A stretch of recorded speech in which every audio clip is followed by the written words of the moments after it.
community.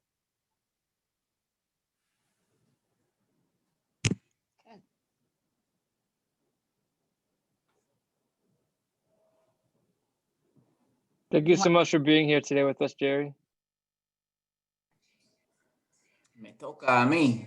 Good evening, everybody. Naim Edwards. I work for Michigan State, the other university, as MSU refers to U of M. I don't know if y'all call MSU the other university, but I am tasked with establishing an urban agriculture research center in Northwest Detroit. Also, shout outs to Jordan Horton, first intern at the site.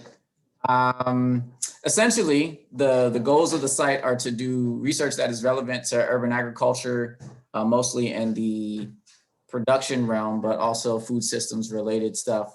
The site was established in 2019, so we're going into our third year of operations. In addition to research, we want to offer education through extension programs, which isn't just food or agriculture related. Is that my phone? Okay. And the last thing is just to establish a space that is really attractive and a placemaking community space that folks who live nearby and from far away can come and enjoy, connect with agriculture and connect with nature. Hi guys, my name is Tepfirah. A lot of people call me T if Tepfirah is a little tricky to say for you. I didn't realize that my background was so dark. I might move to a different room, but I work over at a nonprofit in the city called Keep Growing Detroit. We operate a 2-acre farm down in Eastern Market, and we also grow transplants for a number of farms across the city. There's a program that we run called the Garden Resource Program, where folks can sign up as a family garden or a community garden, and they can get resources for their sites, including seeds and plants that are grown right here in the city, along with our partner farm, Earthworks, grows about half of those transplants, and we grow the other half. And then there's also a long list of classes that we do, probably 2 or 3 a month, that you could check out on our website, as well as kind of technical assistance to get people's gardens started in the city. Thank you guys so much for that. So the next question we have is, what is or has been the most exciting part of being a farmer, or what is your favorite part about your job?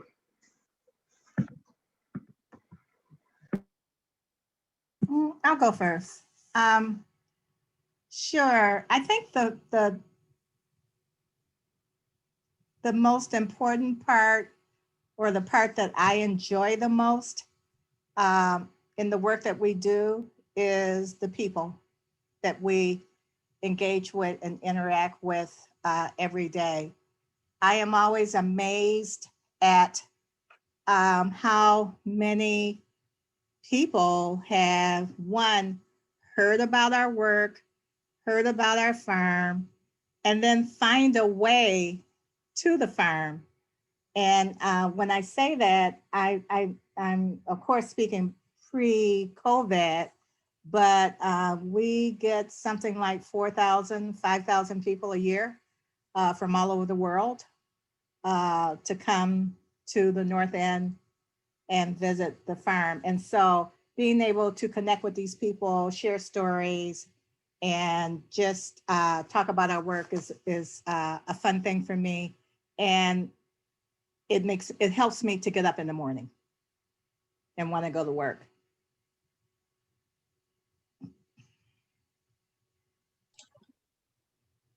I definitely agree with Jerry. The people here in Detroit, in terms of like being able to meet all these different people who have a love for their community, is like probably number one for me. In addition, there is something magical about watching something grow from a seed and sharing that experience with others, and the reconnection to land and seasonality of things has been a real joy for me, is as a as an urban woman, not I didn't grow up as a farmer, but to be able to reconnect with the land in a way of understanding how I can support the land and not detract from the land, how I can be a part of that movement, has been a joy for me. I would echo pretty much what T and Jerry said, definitely interacting with people. For me, additionally, I think there's a lot of excitement around just seeing and feeling like I'm connecting with nature. So last year, for the first time, I saw a forward fly, or like a small little parasitic fly, oviposit, or it was probably actually a parasitic wasp now that I'm thinking about it. Parasitic wasp, oviposit, and some aphids on a burdock plant. And there may have been other roles in life where I may have been able to just be out in a field watching a really tiny insect plant eggs, if you will, in a parasitic or a pest. But being a farmer who had the time and ability, I mean, to some degree, the role of a sustainable farmer is you should do scouting and just look for pests and things in your fields instead of just be toiling away all the time. So a part of it is intentionally being connected to nature and being mindful of what's happening on your farm, both socially and ecologically, as well as economically, and all the I guess aspects of farming. But yeah, connecting with nature would be my favorite thing. And then for part of the job, I suppose, in the same vein as connecting to people, is seeing people also have making those same connections with nature. So seeing a child or an adult like have that light bulb moment when they're like, wow, like this thing came from a seed, or I grew this thing and now I can, benefit my life somehow from it. It's really awesome. Thank you guys for that. I couldn't agree more with what you guys have said. So our next question is, did you know this was a field that you would work in? Did you always know that you would find yourself within the agricultural field, sustainable agriculture, urban gardening, anything like that? Or was it something that you kind of just stumbled upon? So what was your experience or adventure ending up in the place that you are today? That's a good question. I did not. I did not. My background is in education, and I thought I was going to be a teacher. Although I did have a small stint of wanting to be a veterinarian. I don't know if that counts. But no, I I didn't realize it, and I tell people this story. For me, it was I was super somewhat revolutionary and very much in the kind of Black political thought here in Detroit, and realizing at a young age that these systems are not designed for people of color, and they are often harming people of color. And I was like, my mind couldn't comprehend it, and I was rebelling against it big time. And but a lot of that was very much in my mind, you know what I mean, and not practical. And it took an experience of here in Detroit. You guys are probably way too young, maybe a couple people on the call remember that the blackout that we had about 15 years ago. And for me, it took that experience to really understand my vulnerability. Even though I was rebelling against this system, I also was very reliant on this system, and that was contradictory to any like kind of liberation movement that I was on. And so I got really grounded and practical about what liberation looked like. And for me, that started with learning how to grow food. And I was in a neighborhood that had a lot of vacancy, and I was able to just really start right where I was with just seeing like what's in this vacant lot. What This is not just grass; these are herbs. And oh, what is this? And I did a lot of self study on medicinal herb medicinal herbs and edible wild plants. And that's kind of where I started. And then I started a backyard garden that eventually branched off into a community garden. I did some training, and then the rest is history for me.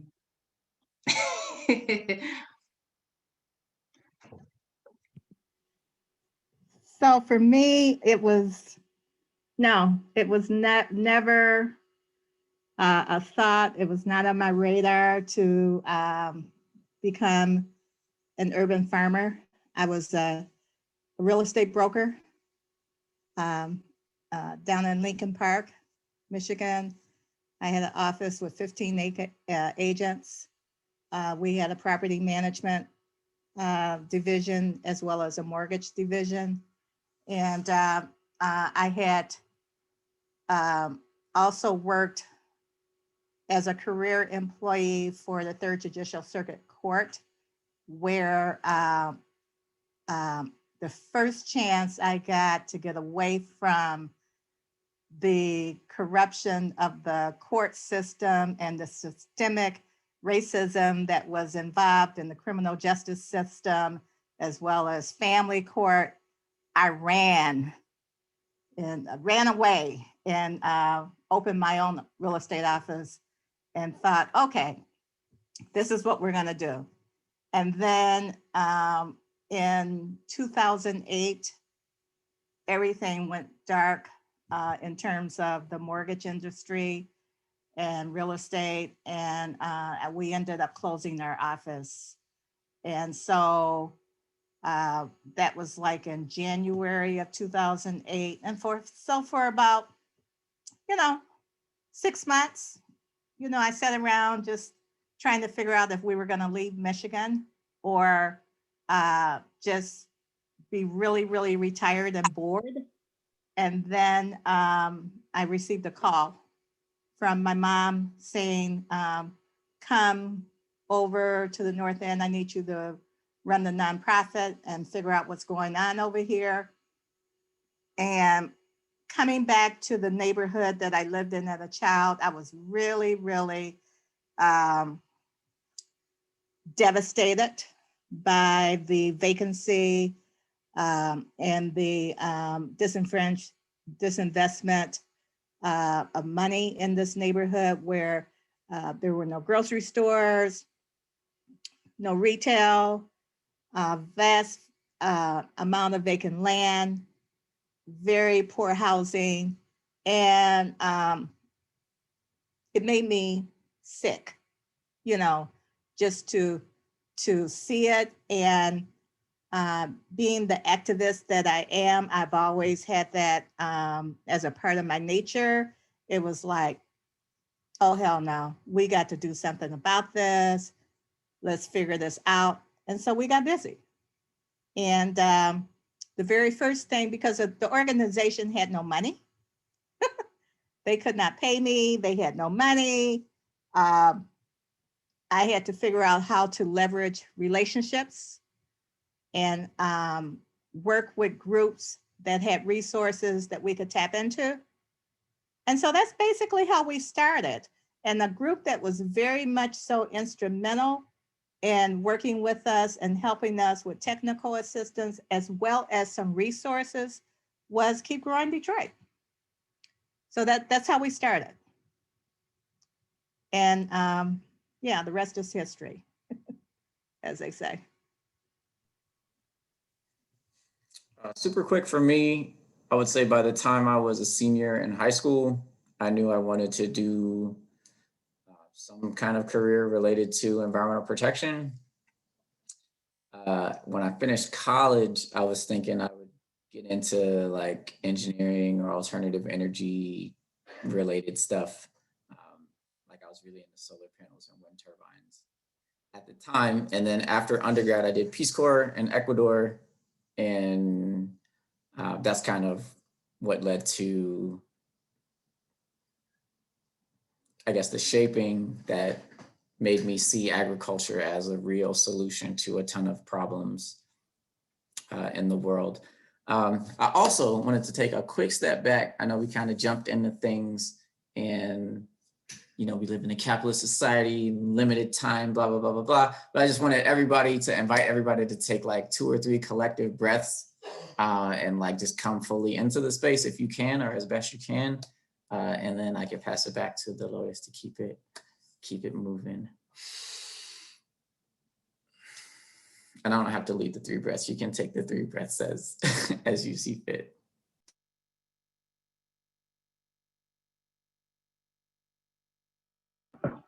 Thank you, Naim, for that. I think it is important to remind ourselves to be grounded and be as available as we possibly can be within the space that we're in. So thank you for that reminder, and for the reminder that I think just in simple moments, we just need to take time to breathe and recollect ourselves. So thank you for that. And then thank you, all 3 of you all, for sharing your experiences and your journey to how you kind of ended up in the space that you are in today, or at least the journey that you took to get into this space or the interest of urban agriculture. You all have very unique experiences, and I'm so excited to kind of dive deeper into more of the questions that we have for you all. So the next question that we have is, what has your experience as a Black farmer in Detroit been like? And have you faced any stigma associated with farming within the city of Detroit?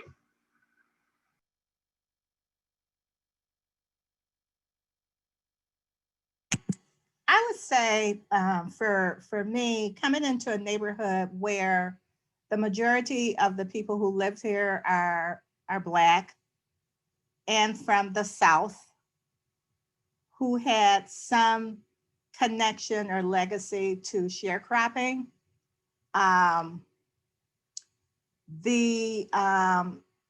The early years, I would say the early 2008, 2009, and some parts of 2010, we had a lot of resistance from people because one, they didn't want to be reminded of that experience.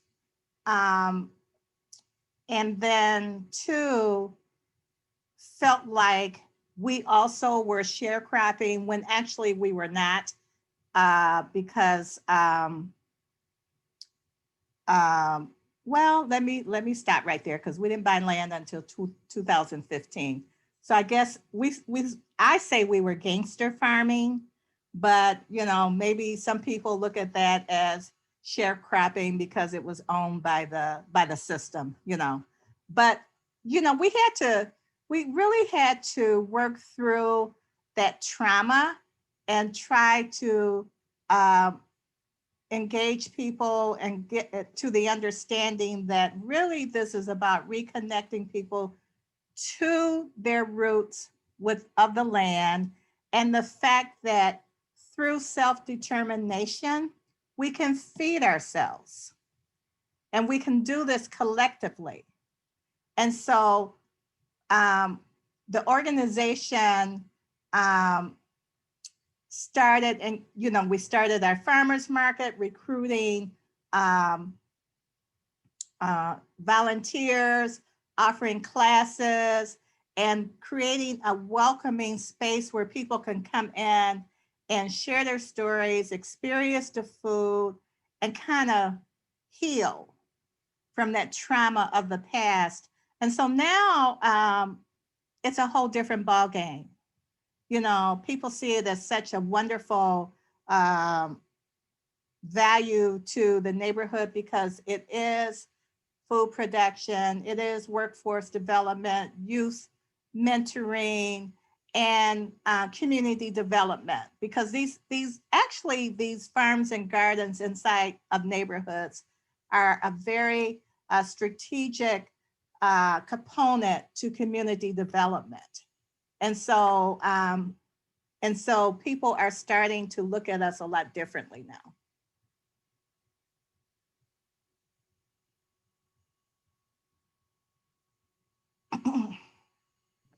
I mean, I'll echo Jerry, and I think both Jerry, I don't know what year. I think we did Urban Roots together, right? 2010. Yeah. We both went through training urban gardening training at the same time in the city, and I agree, it's like a different landscape, definitely. And I think when my experience was kind of working in predominantly white nonprofits, and as that were doing work in Black cities. And I think this is such an important kind of different trajectory. Like I definitely agree with Jerry, like the kind of like working with folks on the like kind of understanding that this is their work too. And I think some of that came from at that time, a lot of the kind of key players in the city, and a lot of the publicity, and um, a lot of the folks who were getting funding for this work, frankly, were white. And that's all fine and good if you're in a all white community, right? But if you're in an all Black community, there needs to be a pause there to recognize that power imbalance, right? And I think that pause wasn't happening for a very long time. I was a part of a steering committee for a group called Uprooting Racism, Planting Justice, that specifically was looking at this issue of um, how race and food intersect. And they intersect on um, so many different levels, whether that's production, and like we looking at 98% of farmers that own land are white in America, and that's a lot to do with like our history and the policies that the federal government put in place that supported white farmers over Black farmers. Um, that has to do with and see, this is when we're looking at like systemic work, right, that has favored white faces, right? And so that showed up locally as more white people in power in this movement than should be in an all Black city. And when I say all Black, at the time, Detroit was like 90% Black in 2010, and while I was being raised here. And so there's this, there's this awareness, that has to happen of power and how we share power. And the group that I was a part of was challenging the local players to like really see that and understand that, explore that. And so for me, it always me being the brown face at the white nonprofit was difficult, because I had community members not understanding why I was there, honestly. and I had and then I had to also like challenge the work to be more inclusive. And so that was challenging, and it continues to be challenging. So but I'm here for that. And I'm very comfortable talking about this. I understand that this is a conversation that may not be as comfortable for folks, but this is an area that I've lived in and studied with for a long time. So hopefully that doesn't jar too many people to just have an open conversation about this. But those are some of the challenges. And like, so, kind of to what Jerry was saying, for me, like, is like, I was trying to share this work with other Black and brown people here in the city, but they were seeing it as kind of like a white thing, right? And I was, I'm just talking, right? Is it okay to just talk? We cool to just talk? And so it just, once they saw it as kind of a white thing, they were like, that's not for me, I'm sorry. Oh, and so so that was and is a challenge that I've seen here. And how about you, Naeem? Rapid transition. I would simply add that integrated into the racial components or issues, there is also just the cultural devaluing of agriculture in general, farming in general. And from my experience, the one of the biggest conflicts around urban agriculture in the city was, depending on how intense, how large the scale that you do it, where you do it really matters, and how you do agriculture also really matters. So some people live in a neighborhood where historically the majority of folks who worked in that neighborhood may have been, auto industry, assembly line, any kind of blue collar job. And then when you, depending on what inspires you to get into agriculture, if you start doing it for a living, for a lifestyle, for, sustenance, it can be seen as, charity, or it can be seen as backwards, because we're socialized, especially in urban centers, to buy food in stores. And when you give away food that you grow, that can be a really bizarre and peculiar thing. People also historically identify Detroit as Motor City, as, the arsenal of democracy, all of these really industrial mechanized lenses. And when you, start talking about returning to nature, connecting people to plants and things like that, it really challenges some people's, their lifestyles. They say, I want to hop in a car every day and go to a mall, or my vision and my hopes for Detroit don't have agriculture written into it. It has highways and auto plants and, a lot of more technical, more modern, more whatever kind of labels. And agriculture is seen as, something that isn't important, isn't relevant. And in addition to not being important or relevant, is something that goes against the very thing that a lot of people may very well have been escaping if they came from the South or a more rural background. And yet, Naeem, the tables have turned, because with COVID 2020, all of a sudden, what we already knew, we being the urban farmers and the ones connected to this work, how essential and necessary what we do is, all of a sudden, those get in the car, go to the grocery store, or get in the car and go to the mall was places that could not be accessed.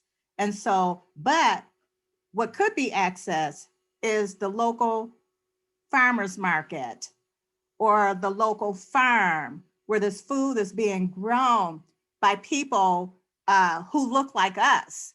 And all of a sudden now we're deemed essential and necessary. So it's an interesting time.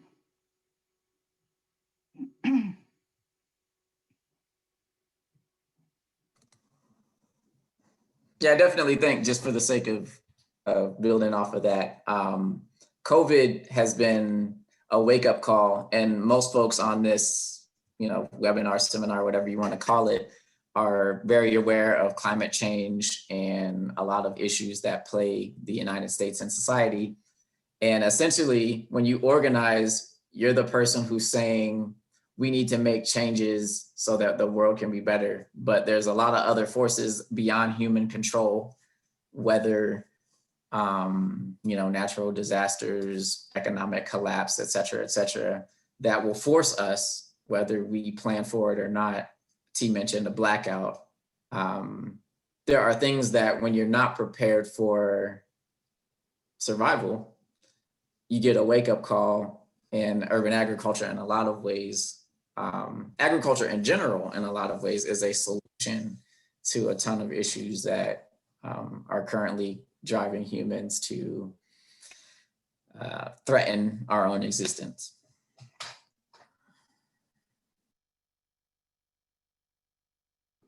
Yeah, thank you guys for sharing your experiences and how it all like interacts with one another, whether it be COVID-19 to community building, and that kind of branches into the next question that we have for you all, which is how do you engage the community, whether that be local residents or your broader community, and how do you think the community that you interact with has changed from the work that you currently do, whether it be the farm that you work at or the network of farms that you've seen kind of develop within the city of Detroit?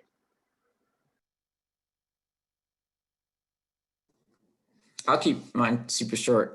Since our site is only 3 years old, prior to managing the MSU site, which is about 3.5 acres, I was in charge of kind of a corner lot space that was essentially 50 by 100 feet, so a lot smaller than 3.5 acres. But I think the impact that I noticed and directly, I guess, intentionally pursued was just transforming how people see food. And on one hand, there were some boys in the neighborhood that I lived in when I first moved to Detroit who weren't really interested in soil or plants. And they see me transplanting and they come along and they're like, hey, what are you doing? And I'm like, grab a plant, hold it, put it in the ground. And then over that growing season, they could, let's say, like, I planted that and watch that. It was sunflowers specifically, actually. And sunflowers, of course, are like a majestic plant that gets really tall. So it was really cool to see a 9-year-old, a 12-year-old, and a 13-year-old, all relatively wide age span, just take a small moment of putting a plant in the ground, and then over the course of months, like witnessing that plant become taller than them. It was just kind of like a transformative, I guess, a microcosm of the community work that I think we all kind of work to do. At the site that I manage now, I really see my approach to my work as I want to create a space that is attractive. So regardless of your relationship to food, regardless of your relationship to nature, what a healthy space and an inclusive space and an inviting space feels like. And my goal is just to create another one where, whether you're passing by or intentionally coming there, you just want to be there because aesthetically, the green, butterflies, birds chirping, colorful flowers, they're things that just make you feel better to be alive as a human being. So I would say, all that said, my interaction with the community generally is downplayed, especially due to COVID. I've done, aside from handing out a holiday greeting card in December, I just try to create a space for people to come to and do things on their own, and I minimize my intentional degree of interaction. So also, I would just say that in addition to all that, I do try to get feedback from the people who live closest to the site that I manage and make sure that I'm developing it in a way that I guess the community approves of, or at least is aware of, without me kind of making a ton of drastic changes. So I'll leave it at that.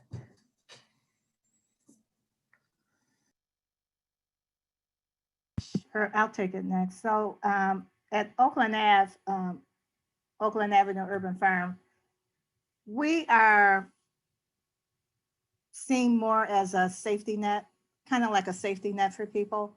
And I say that because proof of concept was when everything went dark in March last year. Our farm was open and we were selling to restaurants up until February last year.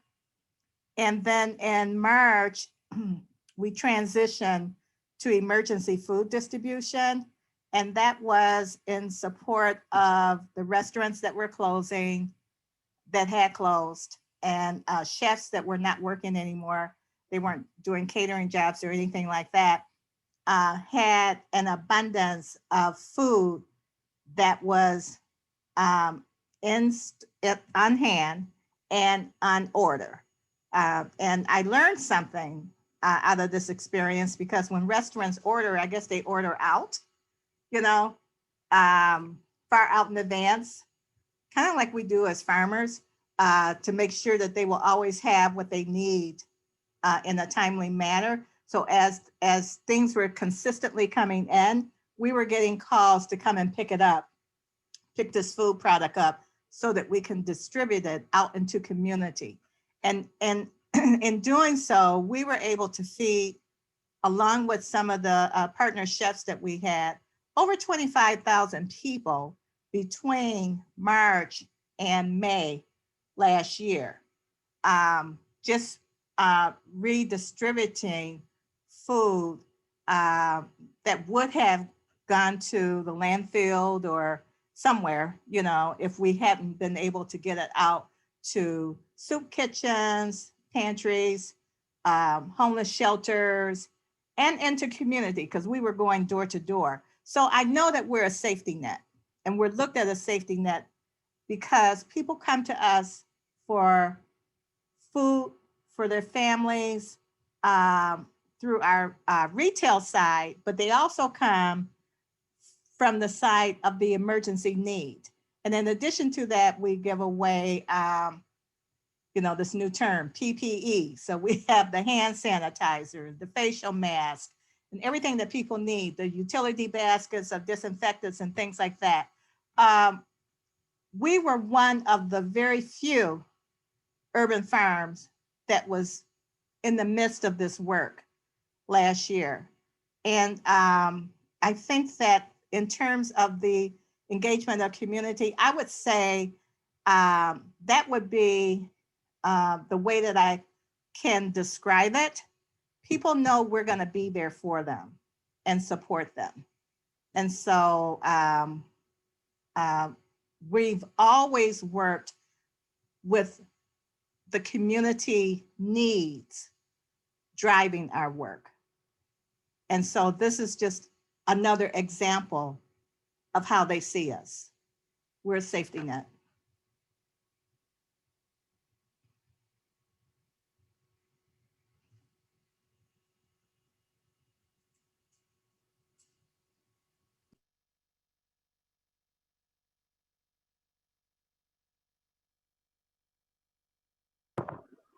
That's on you, T. Show us what you got. Do you have any comments, T? If not, we can definitely go on to the next question. But I just wanted to say, thank you, Naim and Jerry, for sharing that.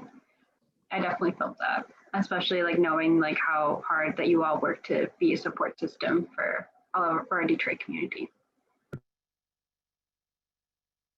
Yeah, I'm fine moving to the next.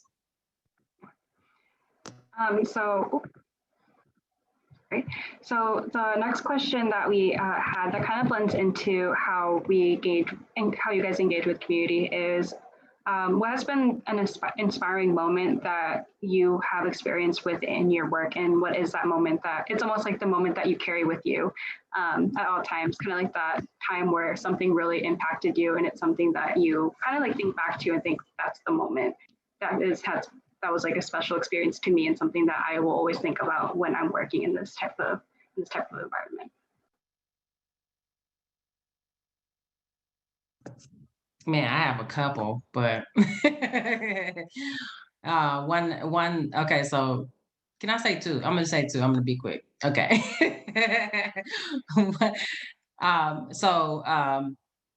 Prior to working full time at KGD, I managed a community garden on the east side, and the neighborhood was experiencing, like I mentioned, a lot of vacancy.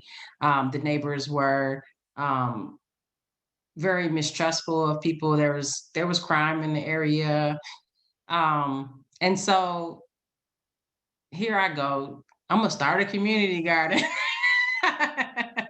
And we did some work. I started a block club, and we did some work to clean up the neighborhood because there there was kids walking to school and things like that. And we, you know, we just was like, no, we're gonna put a little effort into this neighborhood. So we boarded up some houses and things. But you know, as we're going through this process, one thing that stands out is we had done kind of a neighborhood survey and to ask people what they wanted to see at the community garden. And you know, so we had all these things coming together. And one day I looked up and we had, you know, we had two elders who hadn't really, you know, they knew each other, but they, you know, they weren't in strong communication. So, you know, we had one elder cutting the grass, and then we had another elder planting some tomatoes. Then we had some children like working on their play area that they were developing. And then we had a couple of dope dealers that lived around the corner that were also like supporting the garden, coming by, talking to us. And so like all in this one setting, we had like all these different people, you know what I mean? And it was just a moment where I was just like seeing the power of like having this community space. And I just remember like just like looking up and we're just like all in the sun and just like spending time with each other. And that was just like a moment. And then one moment that I'm also really proud of is this last summer, Jerry and I partnered on a project called the Detroit Black Farmer Fund, which had been kind of not, you know, in our noggins for a long time, just thinking through how do we ensure that Black farmers have, you know, capital to support their farm ventures. And, you know, we kind of quickly put it together. And the community really stood under us and supported us. And we raised money and are working to get about 30 people farms in the city. And that's just a really, really proud moment for me because we really we collaborated for a good cause and the community supported us, and it just was a really all around good feeling. So that's something that's going to stick with me as well. Yeah, I have to say, T, that was the moment. And T said we raised some money. We had a goal of $5,000. I'm just going to put it out there. We had a goal of $5,000. And what was it, T? In about 3 weeks, we had raised $60,000. So because that work is so important to be able to, you know, support Black farmers by providing them the safety net that they need to be able to grow food, support their families, and to have an income without the threat of being displaced off of land that they are working. The community is still supporting us. I hope if you go to, I think our Facebook page, the map is out there. You'll be able to see where these farms are on the map and the impact that has had around the city. And so for that first year, it has been, the outcomes have been great. And we're looking forward to the second year. And I don't think there's nothing I can top that with. That's amazing work.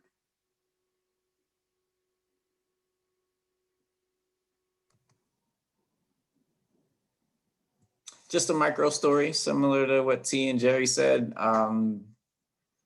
Anytime you create opportunities for people to shine, I would say they rarely disappoint.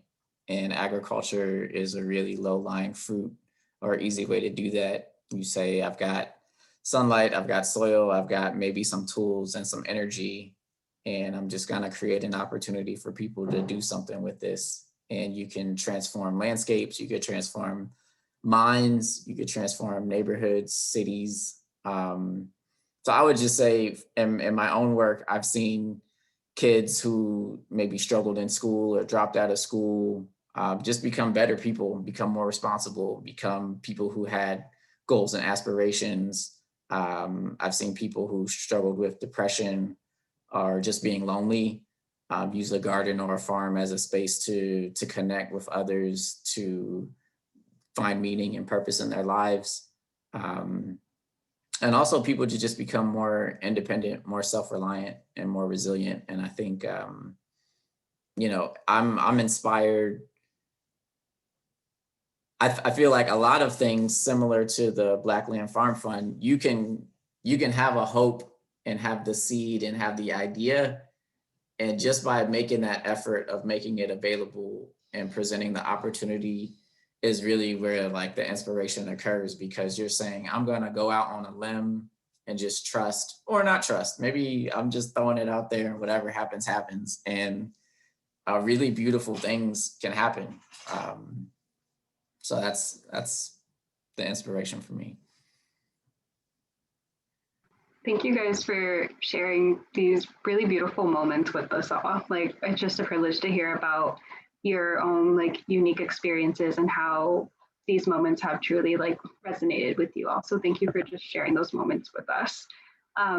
Next question we have is just, how does climate change, culture, and or the like the city municipalities affect your farming, if it has? I think that was a question that a lot of people were curious about, especially with the rising change with rising awareness with climate change and how it actually is influencing the way that individuals farm within the city. Is the question, how is climate change changing farming in the city? I guess like how, like, have you noticed it impacting the way that you farmed? I guess like personally, and if not, I guess how has it impacted just the city in general? Mm-hmm.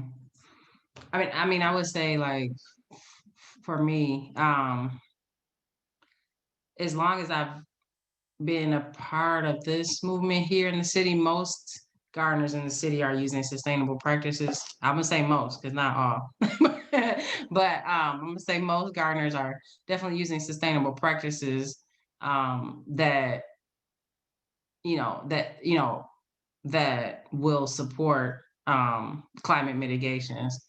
So I don't know if I can point to any one thing. Naim, this might be more in your wheelhouse with some of the work you're doing at that farm. Like when you were developing that farm in mind, did you have some climate change practices that you had in mind?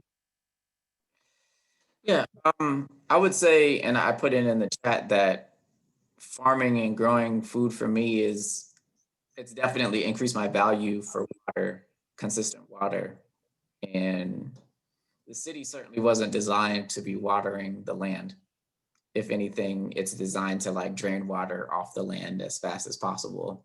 So um, I'm super interested, as T mentioned, in figuring out ways to manage soil to hold water better. I think climate change in Detroit, climate change everywhere in a nutshell, is probably just going to lead to drier growing seasons and potentially wetter, I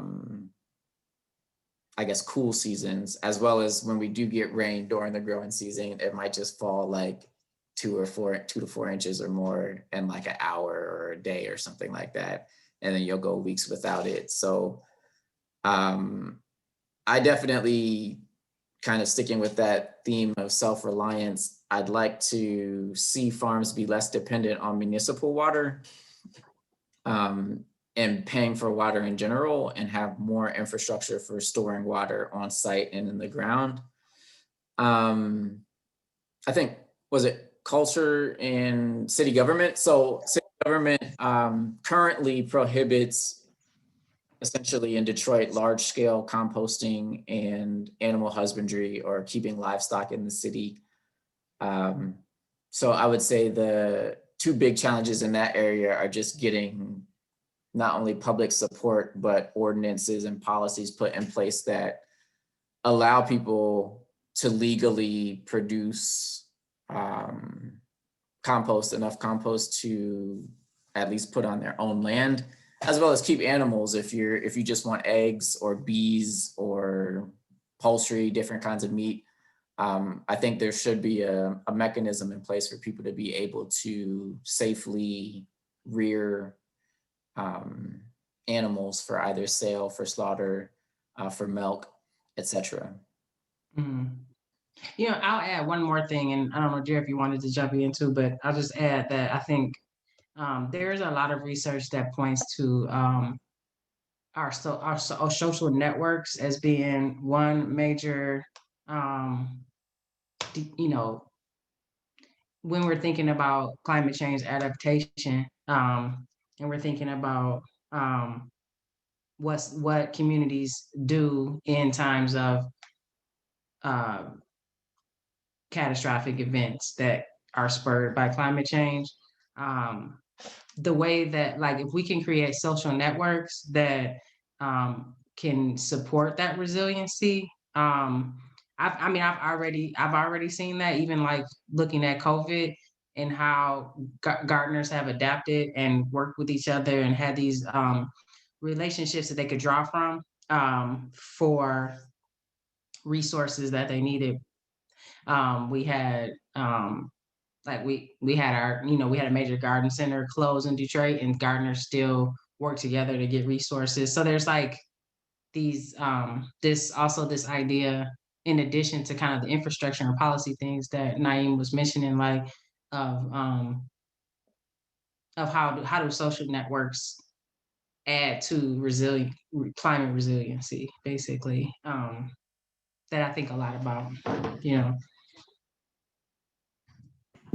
I agree with Naim that, you know, at the policy level, there has to be a lot more work in terms of, you know, putting systems and funding in place, you know, to really seriously study and look at climate change, and then for us on the ground, being more innovative in some of the ways that we do our work, companion planting for pest management. The water is huge because right now, it's especially in the city of Detroit, we do not have an agricultural rate for water. It's a very exorbitant rate that we're paying right now. And so, you know, working with the DWSD to prove that farming is helping, not harming, you know, the system, and just sharing innovative things that we can do. Someone told me last week that, no, they told me to get 5-gallon buckets and start filling it with the snow and put the buckets in your basement so that, you know, when it melts, now you got water that you can water your plants with. And I'm like, okay, we got enough snow for that. So we started, you know, putting snow in buckets, and we're going to see where we go with that, because we have food in the hoop house that we have to water. So, I mean, it's just innovative ways and innovative things that you can do to address it, and then share this out with your network.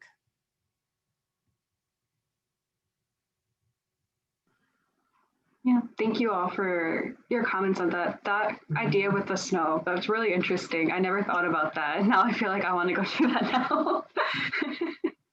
I'm going to be taking a few questions from the chat before we end with our concluding question. So one is from, and thank you, Naim, I noticed you were starting to answer a few of them, but so Elliot asked for everybody, thank you for taking the time to speak with us and the work that y'all are doing.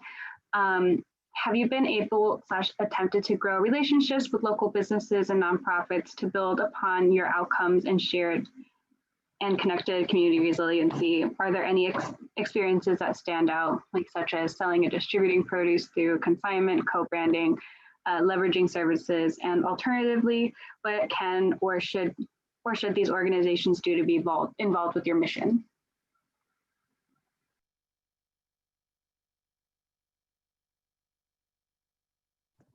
I'm looking at Jerry because I think she has a really good example of some community partnerships as it relates to distribution that are exciting. Yeah, I mean, as I said before, we started out with a collaborative spirit because we had no funding and we didn't, I mean, significant funding didn't come to us for years.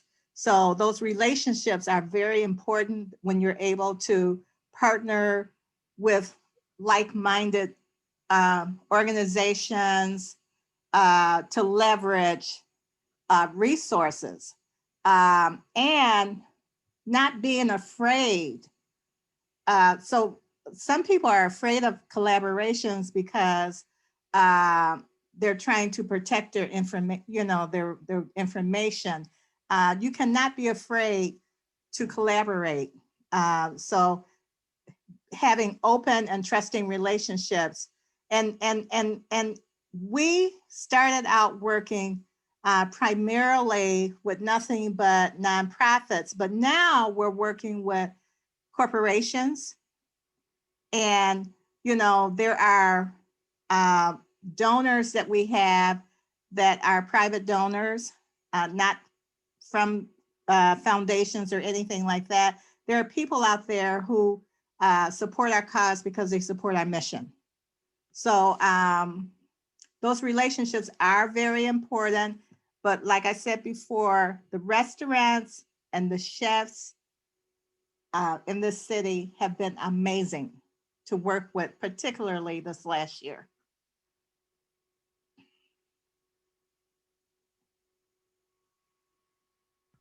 Thanks so much, Derry. I don't know if T or Naim, if you had anything to add. If not, Oh, and I want to say the universities. So University of Michigan, State, and now Wayne State are all institutions that we're starting to work with because they have resources that we can access.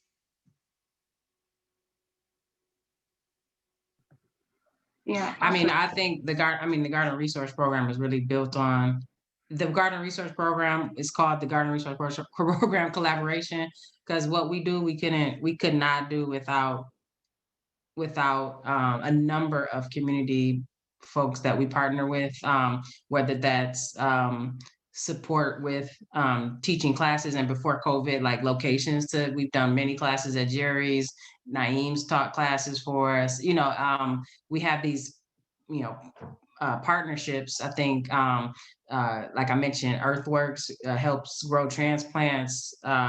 We have, you know, there's just, you know, we have a number of early child care centers that we that are in our network that help get information to families. So I mean, it's just like, I think, you know, collaborations are just, it's super important to our work, you know.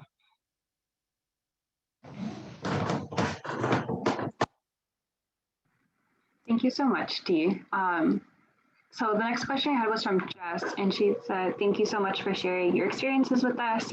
It seems that urban farming, the urban farming movement is really gaining momentum. Despite this, she is wondering, what would you identify as the biggest challenge to furthering your work, whether that be financial, technical assistance, social, political, like any of those constraints that you may be having?"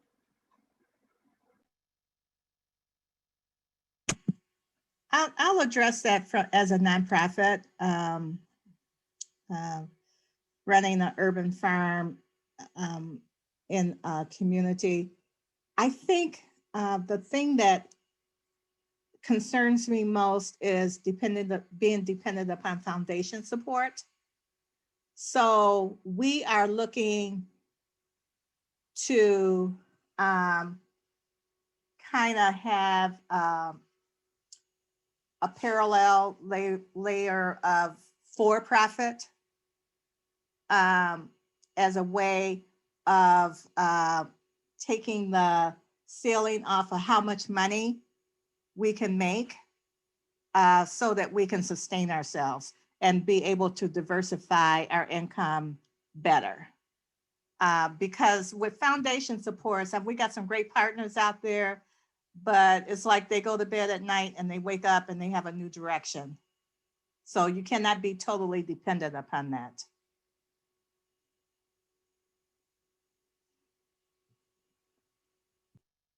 I mean, I would underscore city policy as something that, you know, both Naim and Jerry both spoke to that and spoke to some of the issues. I mean, there was one point where urban gardening wasn't even legal in the city. So having a strong voice from the city that supports urban agriculture is important, and then how that trickles down to policy is something that concerns me.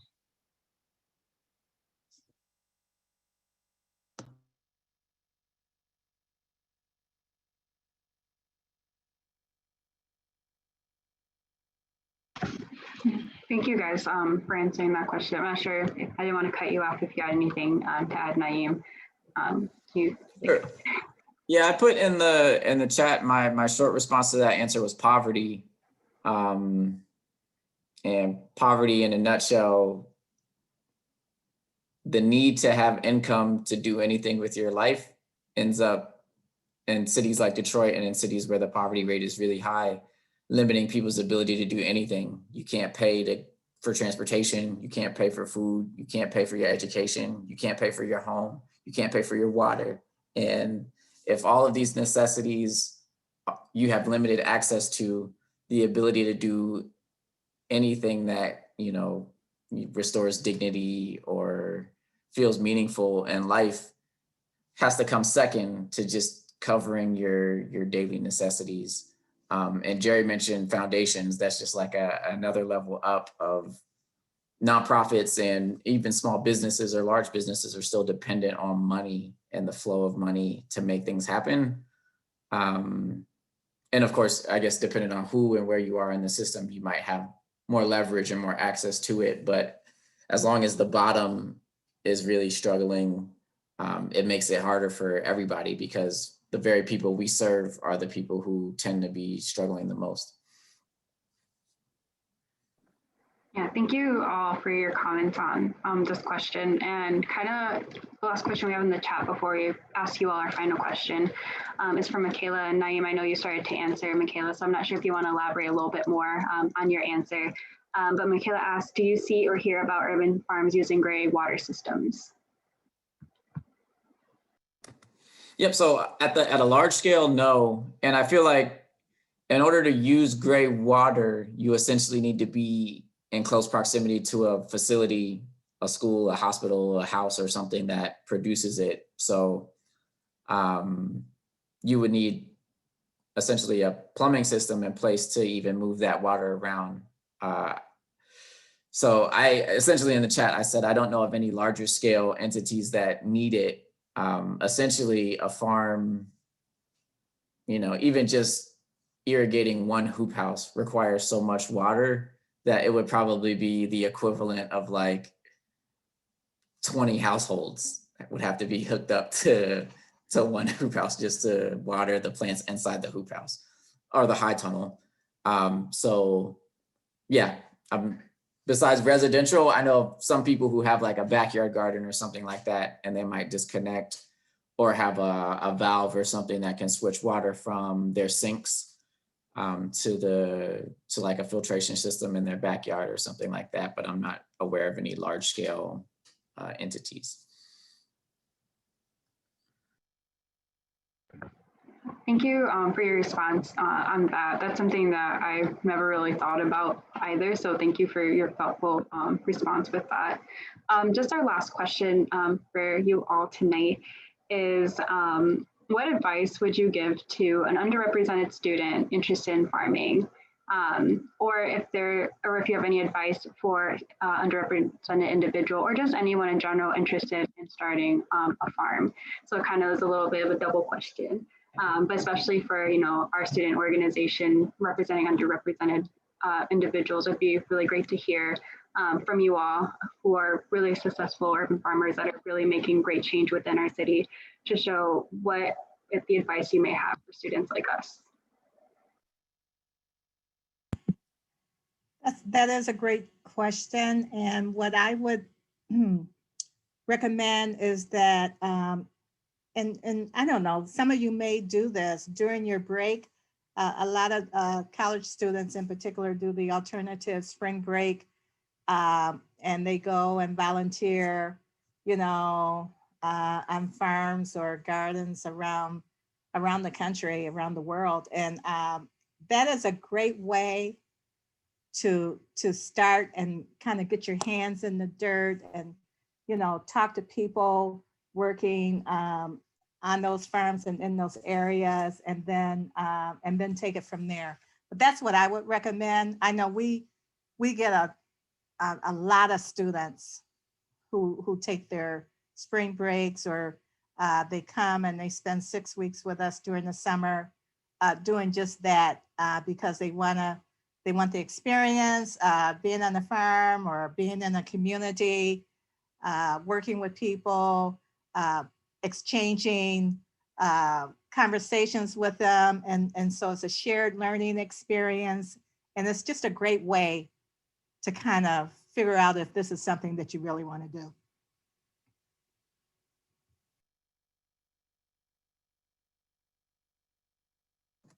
So I just threw in the chat 4 things. All of us on the panel are essentially in the nonprofit umbrella. So I always feel like it's super important to highlight that I do not farm for a living. I am not dependent on harvest to pay my bills. And so I said, avoid debt. If you are in debt or have a ton of debt, farming is going to make it super hard to get out of that unless you're growing cannabis. What's that really special? I don't know, one of the most expensive. Like hops? Hops is in there. I was thinking whatever like you season meats and stuff with it. I can't remember, but it's like $27 a pound. Saffron. No one's really growing saffron.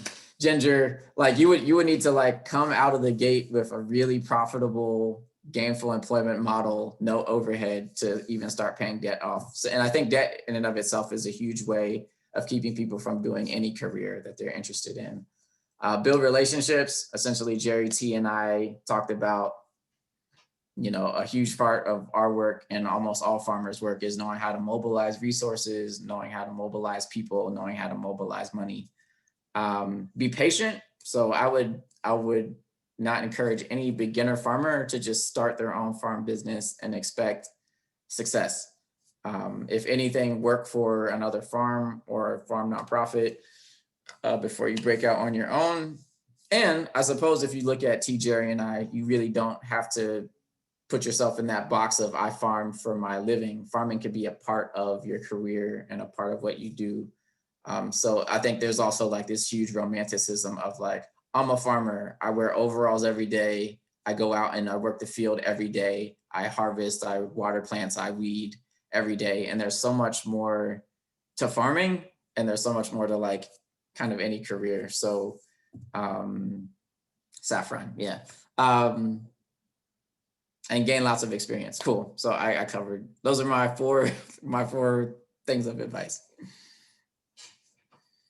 I have very little to add. I agree with everything, and that both of those were well said. The only thing I would just say is that particularly for underserved farmers, there's a number of both federal and foundational support to get started. And so just researching that, and if you need support, reaching out. But there's a number of dollars out there for underserved farmers right now. So take advantage.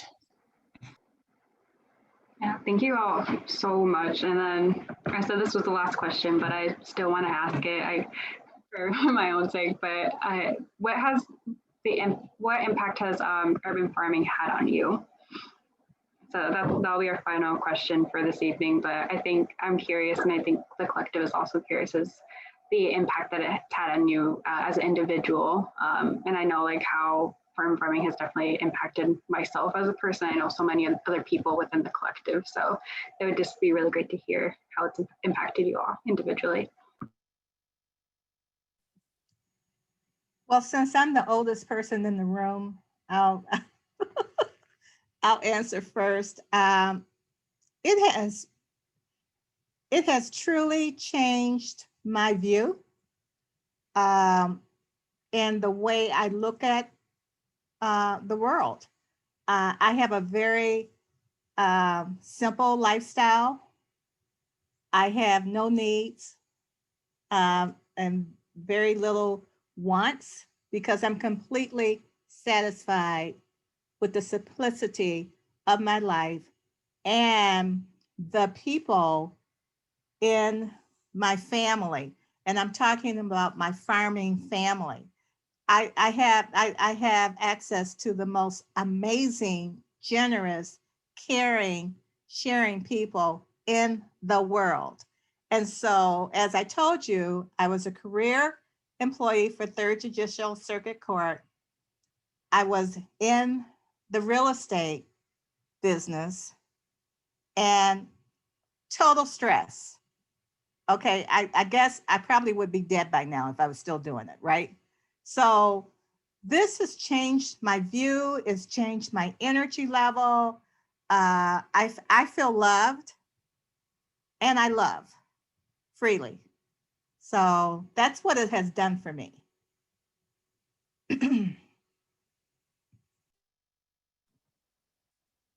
I'd say it's my dream job. I very intentionally studied urban agriculture in grad school. I very intentionally moved to Detroit to do something with whatever I gained from school. And I see a ton of trends just converging around farming. You've got climate change, you've got growing urban cities, you've got increased hunger and food insecurity in cities. You have the opportunity to use agriculture to address educational issues, social issues, cultural issues, economic issues, ecological issues, and to be a farmer or someone who manages land, and to do that both in a very on the ground way, and then to do things like just have a panel where people would invite you to talk about it. I couldn't ask for a better or a different life. And yeah, I'll do this till I die.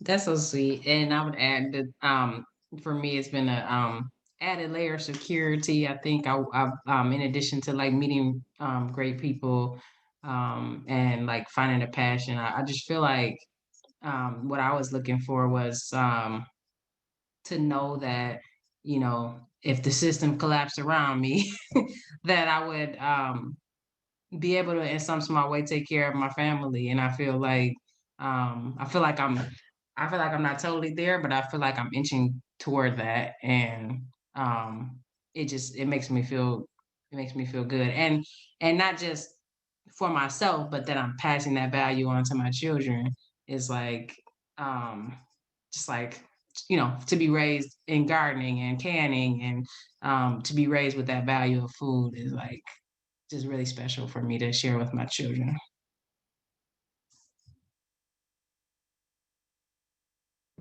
Yeah, well, thank you all so much. I think from the bottom of our hearts, like we truly appreciated hearing about all of your experiences and learning more about urban agriculture from your point of view, as well as how your work has truly impacted the city of Detroit and Detroit communities. I am going to end our recording and thank everybody for their attendance tonight. I asked T and Jerry and Naim if you could stay back for a few minutes just to give an offline thank you to you all and any of our e-board that wants to stay on just to give a quick thanks to the panel. But again, thank you all so much for being here, and you know, we truly love and appreciate your willingness to come and talk with us, and you know, I truly look up to all of your guys' work back home in Detroit.